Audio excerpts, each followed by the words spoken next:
Olá, irmãos, aqui estamos de volta para dar continuidade e falarmos agora do dízimo antes da lei.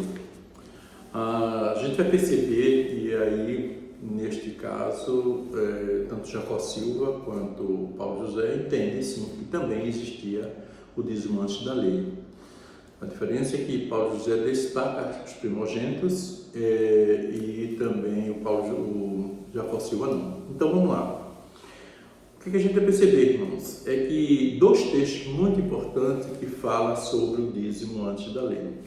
O primeiro é esse de Gênesis capítulo 14, versículo 19 e 20, que é muito usado muitas vezes na leitura daqueles que vão entregar os dizimistas. E diz assim, ele abençoou a Abraão e disse, e está falando, claro, do Melquisedeque, Abraão seja abençoado pelo Deus Altíssimo, que criou os céus e a terra, e bendito seja o Deus Altíssimo que entregou os adversários de você nas suas mãos. E Abraão deu a Melquisedeque o dízimo de tudo. Então o rei de Sodoma disse a Abraão, dê-me pessoas que fiquem os bens bons. Mas só até o versículo 20. Deixa eu dizer uma coisa com vocês, irmãos.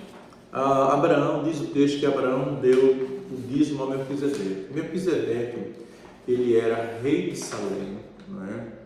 E ao mesmo tempo fazia o papel de sacerdote. Alguns defendem que é uma espécie de tipo de Cristo. E o que acontece, irmãos? Então, se Abraão deu a ele o dízimo, certamente foi reconhecendo isso nele, né? Rei de Salém, alguns defendem, os escritores defendem que Salém era uma forma de dizer que era Jerusalém, que ficava mais ou menos a 400, acho que metros, não me lembro em detalhe, mas ficava ali próximo. Mas a gente vai ver lá no livro de Hebreus, que fala um pouco mais sobre essa questão de que não tem a genealogia, mas eu quero chamar a atenção o seguinte, é que Abraão deu o dízimo, e ao mesmo tempo que ele estava dando o dízimo para Melquisedeque, estava levando em consideração, irmãos, que o dízimo era para a administração do reino, bem como o dízimo era também para a adoração ao Senhor, entende? Então, quando a gente entrega o dízimo, a gente entrega ao Senhor, né, levando em consideração também a administração. Então, como rei, ele administrava no seu reino, Melquisedeque, como sacerdote, tinha direito de receber e adorava ao Senhor. O outro texto que a gente vai encontrar é de Jacó, que também é antes da lei, antes de se estabelecer a lei, que é aquele momento em que Jacó tem um encontro com Deus. Lá o texto de Gênesis 28, de 20 a 22, né? Gênesis 28, depois da fuga de Jacó, né? A gente vai encontrar lá no versículo 22, no versículo 18 em diante, ele vai dizer que ele faz uma coluna, né? Diz que na manhã seguinte Jacó levantou-se de madrugada, pegou a pedra que havia usado como travesseiro e a pôs em pé como coluna, e sobre o topo dela derramou azeite. Então veja que Jacó estava preocupado com a adoração ao Senhor.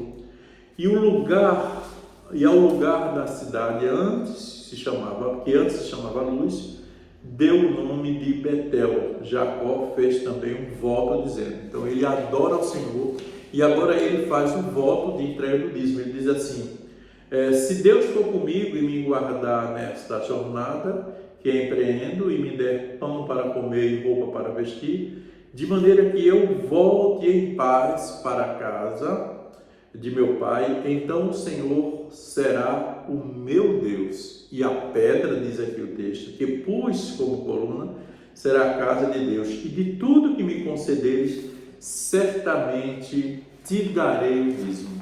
Veja, como o dízimo não era, ainda não estava sob a lei, então ele voluntariamente resolve adorar ao Senhor naquele momento, e nessa adoração entrega o dízimo. Mais uma vez a gente volta para o mesmo tema que aconteceu com Abel e Caim, né? De que, na verdade, Deus quer de nós o nosso dízimo, mas ele precisa ser dado em forma de adoração ao Senhor, porque Deus quer tanto a oferta quanto o ofertante. E Jacó, na verdade, nos mostra isso. A gente vai perceber que esse texto de Gênesis 14 vai nos dar uma ideia de produtos, né? Muitas vezes o produto antes da lei era despojo de guerra. A gente vai perceber, então, depois da guerra dos 4 contra os 5 reis, né? Depois Abraão descobre que Ló estava preso, vai lá, né? E depois os despojos, então, era produto também de entrega de dízimo antes da lei. Como eu falei nesse instante, vocês olham lá em cima o quadro, né? O destino, na verdade, era tributo para o templo real, né? Tributo para o templo real, no caso, isso implica dizer tanto para o templo quanto para a administração dos funcionários do templo, tanto para a adoração ao Senhor como para os funcionários do templo. E o objetivo que a gente vai perceber aqui no final é atender às necessidades do templo. E esse é um objetivo que a maioria dos escritores diz, Jacó Silva diz, Paulo José diz, quem mais? Hernandes Dias Lopes, que eu mostrei para vocês aqui nesse instante, aqui, este livro, mostra isso de forma bem clara, né? Também, que na verdade, atender às necessidades do templo. Então, quando a gente olha hoje, por exemplo, o dízimo que se dá hoje,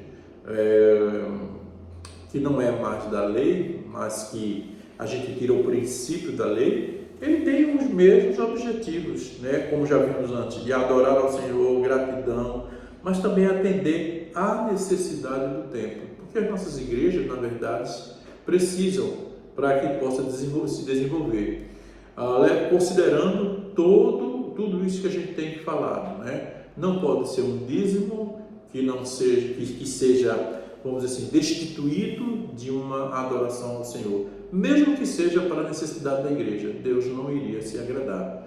Deus se agrada sim daqueles que também, com um princípio aqui, entrega o seu dízimo considerando que ele vai ser aplicado à igreja. Toda a igreja precisa sim de investir, né? Muitas pessoas não cristãs, eles criticam a gente, porque a igreja é rica quando tem, mas existem igrejas pobres também, e os dízimos são, vamos dizer assim, usados de maneira até precária pelo número de pessoas, mas Deus não está preocupado, irmãos, com o fato de ter, vamos dizer assim, muito ou pouco dinheiro. Aliás, até mesmo dos próprios dizimistas. Deus está preocupado com a nossa fidelidade ao Senhor. Dízimo é uma questão de fidelidade ao Senhor. Ok? Muito bem, irmãos. Agora a gente vai ver os primeiros dízimos. Agora você vai ver uma sequência de primeiro, segundo e terceiro dízimo. Veja, irmãos, o primeiro dízimo, veja, eu quero só destacar isso, eu tenho dito antes, mas eu preciso destacar.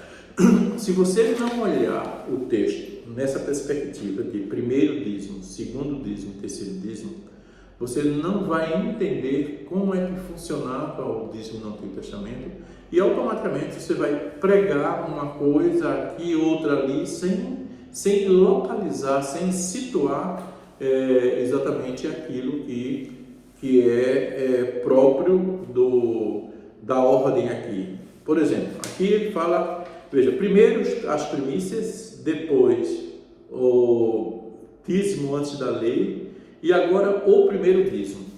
Bom, alguém pode dizer assim, poxa vida, mas tem toda essa ordem? Tem. Já foi dito por escritores, gente, que no Antigo Testamento eles davam muito mais dízimo do que nós. Eles eram muito mais levados a praticarem a prática do dízimo do que muitos de nós, do que a gente mesmo imagina, né? Então, o primeiro dízimo, veja, é estabelecido por lei. Veja, gente, você vai encontrar lá em Levítico capítulo 27, versículo de 30 a 33. Veja o que diz aqui, irmãos. Versículo Levítico, capítulo 27, versículo de 30 a 33. Diz assim, também todos os dízimos da terra, tanto dos cereais do campo como dos frutos das árvores, diz aqui o texto, são do Senhor. Então é bom a gente já começar a pensar, se alguém pensa errado, que a gente vai devolver aquilo que é do Senhor. O texto está dizendo isso. São do Senhor, são santos ao Senhor, diz o texto. Se alguém quiser resgatar, diz aqui, alguma coisa dos seus dízimos, acrescentará isso à quinta parte. Então é como se fosse o seguinte, ele diz assim, olha, ele tinha um dízimo, mas ele quer, de certa forma, resgatar, quer usar uma parte. Então, nesse sentido, tinha que acrescentar isso à quinta parte. Quando os dízimos, versículo 32, do gado e do rebanho, quanto aos dízimos do gado e do rebanho, de tudo que passar debaixo do bordão do pastor, diz, o dízimo será santo ao Senhor. É bom a gente levar em consideração isso aí, porque eu tenho dito que questão de ordem financeira na Bíblia, nossa entrega de dízimos e oferta, é uma questão de ordem espiritual, nunca esqueçamos disso. O texto diz aqui de forma bem clara, já está por duas vezes, está dizendo aqui, será santo ao Senhor. O versículo 33 diz, não se investigará se é bom ou mal, nem poderá ser trocado, mas se de algum modo o trocar, tudo, tanto um quanto o outro serão santos. Mais uma vez ele diz, serão santos. Não poderá ser resgatado. São estes os mandamentos que o Senhor ordenou Moisés para os filhos de Israel do Monte Sinai. Então, duas coisas a gente precisa destacar aqui nesse texto que é fundamental. Primeiro, o fato de que, como eu já tenho falado, os dízimos aqui é uma ordem, é lei, agora é legal, né? Aqui no caso aqui, ela é obrigatória, né? A gente viu que as primícias antes da lei ou o dízimo antes da lei não era obrigatório, questão voluntária. Mas agora sim, durante a lei, esse texto mostra que era obrigatório. Segunda coisa, teria que ter a consciência de que eles faziam isso e deveriam fazer porque eram santos ao Senhor. Não era algo que de qualquer jeito, nem de qualquer forma, nem sem valor nenhum, sem um direito. Porque Deus requer dízimo daquilo que é direito, que é dele. O princípio de mordomia não é esse, irmão? A gente entrega ao Senhor aquilo que é, na verdade, dele, vai devolver o que é dele. Então, o princípio de mordomia é tudo é dele, né? Reconhecimento de que Deus é o dono de tudo, que somos apenas administradores dos seus bens e que um dia prestaremos conta. Muito bem, então tudo é dele, ele é o dono, então é santo ao Senhor, é separado ao Senhor. Se a gente puder entender esse texto de Levítico, a gente pode dizer que não somente é lei, mas é lei porque ele é separado, ele é santo para o Senhor. Então, isso é um princípio que deve estar na nossa mente, no nosso coração, para que também apliquemos. Eu estou falando neste vídeo sobre esse texto, mas observe que aqui e acolá eu estou lembrando aos irmãos que ele é aplicável aos nossos dias também, correto? O outro texto interessante, irmãos, é número 18, de 20 a 24. Veja, número 18, de 20 a 24, diz assim: o Senhor disse também a Arão: na terra deles você não terá nenhuma herança, e no meio deles você não terá nenhuma porção. Eu sou a sua porção e a sua herança no meio dos filhos de Israel. Aqui certamente, irmãos, está falando de quem? Dos filhos de Levi, dos levitas, que na verdade tinha sido separado pelo Senhor para que pudesse fazer o quê? Para que pudesse estar servindo ao Senhor. Então tinha direito de receber. Todas as tribos tinham cada uma a sua terra, mas no caso aqui, não. Veja o versículo 21, no caso dos levitas não. Versículo 21. Aos filhos de Levi dei todos os dízimos em Israel por herança, pelo serviço que me presta, serviço da tenda do encontro. Então, é isso que o texto está nos chamando a atenção. Olha lá, diz mais ainda: e nunca mais os filhos de Israel se aproximarão da tenda do encontro, para que não levem sobre si o pecado e sejam mortos. Mas os levitas farão o serviço da tenda do encontro e responderão por suas faltas. Esse é um estatuto perpétuo para todas as suas gerações. E os levitas não terão nenhuma herança no meio dos filhos de Israel. Olha, diz agora o versículo 24. Porque os dízimos dos filhos de Israel que apresentam ao Senhor em oferta, esses eu dei por herança aos levitas, porque eu lhe disse: vocês não terão herança no meio dos filhos de Israel. Então, os levitas, a herança dos levitas era o próprio Senhor, a porção que Deus reservou. Mas Deus fazia isso de que maneira? Todas as tribos tinham seus dízimos, tinham suas plantações, tinham suas produções, entregavam o dízimo, então, que também era aos levitas. A gente vai perceber aí, irmãos, que que o destino desse dízimo era tanto para Deus quanto para os levitas, ok? Então veja, o texto é bem claro, era para os levitas, para que eles pudessem se manterem. Então, vamos pensar que hoje, nos nossos dias, o dízimo, irmãos, ele é tanto entregue na casa do Senhor para a administração, quanto é entregue ao Senhor em adoração, primeiramente para Deus em adoração, para a administração da casa do Senhor, e também para a manutenção no sentido dos levitas. Então, muitos ignoram, às vezes o pastor está recebendo o seu sustento pastoral, mas veja, o pastor não é empregado da igreja, o pastor depende de Deus, é Deus que dá, é Deus que criou, que montou essa estrutura para que no caso do Antigo Testamento, aqueles que estavam na casa do Senhor, os sacerdotes, os levitas, eles pudessem ser sustentados. Então hoje não é diferente, não é? Por isso que é tão importante um pastor ter tempo integral para a igreja.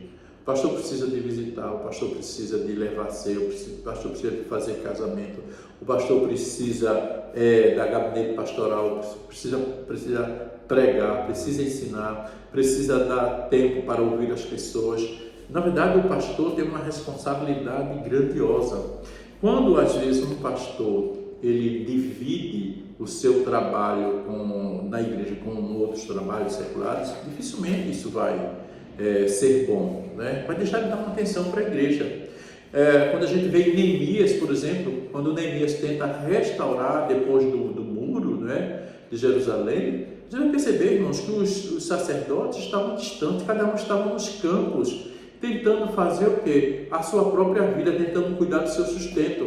Neemias então faz um sistema de resgate destes sacerdotes para que eles pudessem receber e fazer o seu trabalho como deveria ser feito. E eu digo, hoje não é diferente, Um pastor com todas as suas responsabilidades precisa que a igreja dê o seu sustento para que ele possa servir ao Senhor. Porque tudo isso, irmãos, toda essa estrutura está dentro do campo da proposta de Deus para o seu povo.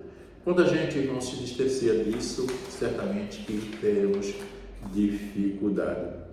Portanto, irmãos, o texto é bem claro, então, ao mostrar sobre o primeiro dízimo, que era para Deus e era também para os levitas. Observe que o produto aqui, irmãos, é um produto, ele chama da terra aqui, das árvores, do gado graúdo, do miúdo, bois e ovelhas. Eu chamo assim de um produto assim mais bruto mesmo, E, como já vimos o destino, Deus levita olhando na horizontal, correto? Olhando aqui na horizontal, correto? O primeiro dízimo agora tem como objetivo, irmãos, dar condições aos levitas de exercer o ministério do tabernáculo no templo. Então esse é um objetivo fundamental para que Israel pudesse desenvolver o seu trabalho, para que Israel pudesse preparar o local de adoração do templo. Na verdade é um serviço magnífico, não é assim? Hoje em dia a gente vai perceber que muda um pouco, porque Algumas pessoas, por exemplo, querem, por exemplo, considerar que levitas é só, por exemplo, aquele que está tocando violão, está ministrando na área de música, né? Então, alguém diz assim, você faz o que na igreja? Eu sou levita. De um modo geral, irmãos, todos nós somos levitas, né? Então, o pastor é um levita, o ministério de música, os membros são os levitas. Só que essa estrutura contempla agora o chamado do Senhor na vida do pastor de forma bem específica. A gente vai ver isso lá no Novo Testamento, correto? Estou só adiantando a aplicação, mas vai ver isso no Novo Testamento. Mas o objetivo é dar condições, assim como dar condições aos levitas para que exercerem o ministério do tabernáculo, também se aplica hoje para que o pastor possa também desenvolver o seu próprio trabalho.